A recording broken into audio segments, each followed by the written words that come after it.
Coucou à toutes et à tous, c'est moi Jonathan and welcome to another video.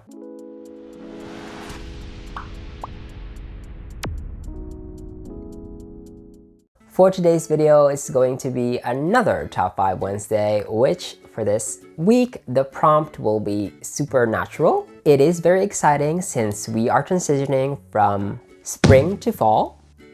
Actually, I shouldn't say we are transitioning because we don't have 4 seasons here in the Philippines, but whatever.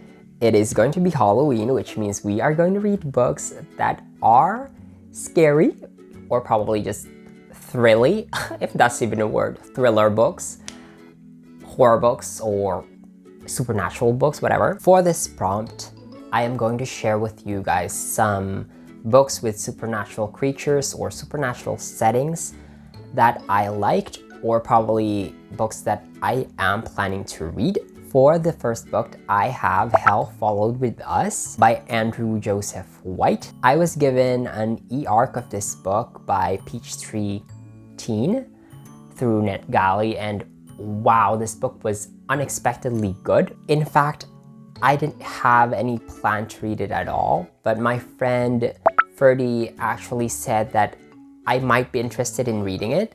So I was thinking if it's going to be a good idea to request for the book because it's an automatic acceptance. So I didn't know if I have the capacity to read it soon enough. But, well, we are a risk taker. So I decided to request for it and I read it. And wow, this book was gory. But at the same time, the substance and the topic that the book wanted to discuss was just, it's very real. Despite the fantastical setting, it's very relatable and it's so good. It's so good. You definitely want to read this book yourself. The next book is Hammers on Bone by Cassandra Khaw. This is another unexpected read for me because it's just something that I suddenly decided to pick up because I wanted to read something and I didn't want to read something very long. So I picked this very short story and wow, I did not expect to like it very much. The story is Lovecraftian with all those tentacle monsters and stuff, but the undertone and the topic that the book wanted to discuss was very deep, and despite the shortness of the book, it did well in laying out the story throughout the book. The third book I have in this list is House of Leaves by 𝕊𝕆ℂ𝕀𝔸𝕃𝕊. I don't know if that's how you pronounce his last name, but we'll go with that.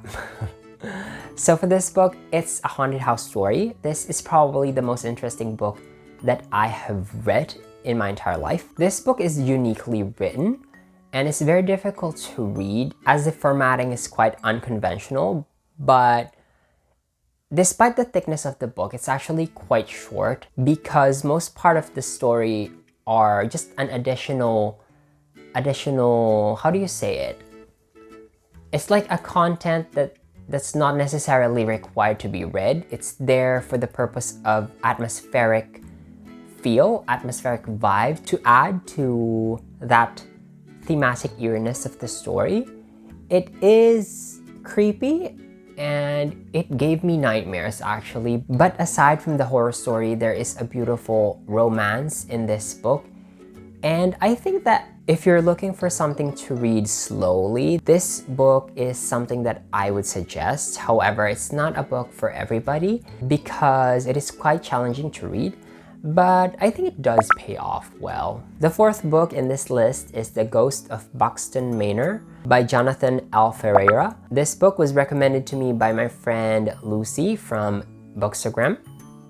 I actually have no idea what this book is about, but I'm assuming there are ghosts in this story, or at least a ghost in the story because of the title. So I decided, why not? Let's just add it to the list. And last but not the least, we have Dark Lines, Haunting Tales of Horror by Jack Harding. This book is going to be a read-along for October that is hosted by my friend Steven from Bookstagram.